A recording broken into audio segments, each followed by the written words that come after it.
அந்த நாள் கிராம மக்களின் சத்தத்தால் உயிரோடு இருந்தது. கிராம வாழ்க்கையின் நெருக்கமான நினைவுகள்.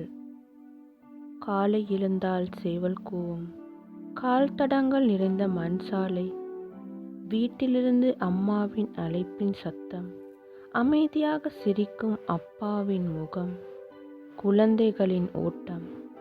உணர்ச்சிகரமான ஒரு காலமாகவே இருந்தது.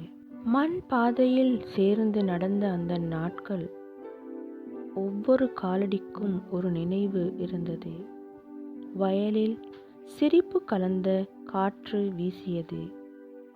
அப்போது ஒரு வீடு இல்லை, பல வீடுகள் இருந்தன. ஒரு மனிதன் இல்லை, ஒரு வாழ்க்கையும் இல்லை, ஒரு சமூகமே இருந்தது. ஆனால் காலப்போக்கில் வேலைக்காக, வசதிக்காக, நல்ல எதிர்காலம் என்ற பெயரில் எதிர்கால கனவுக்காக ஒருவரல்ல இருவராக அனைவரும் நகரம் நோக்கி போனார்கள். நகரம் எல்லாம் கொடுத்தது. ஆனா இந்த மண் கொடுத்த அமைதி எதிலும் கிடைக்கல. இன்று அந்த கிராமத்தில் வீடுகள் இருக்கின்றன, ஆனா மனிதர்கள் இல்லை. மண் பாதை கூட இன்னும் இருக்கிறது, அதில் நடக்க காலடிகள் தான் இல்லை. மரங்கள் கூட பசுமையோடு நிற்கின்றன, அவைகளை பார்க்க ரசிக்க கண்கள் இல்லை. காற்று இன்னும் அதே மாதிரி வீசுகிறது.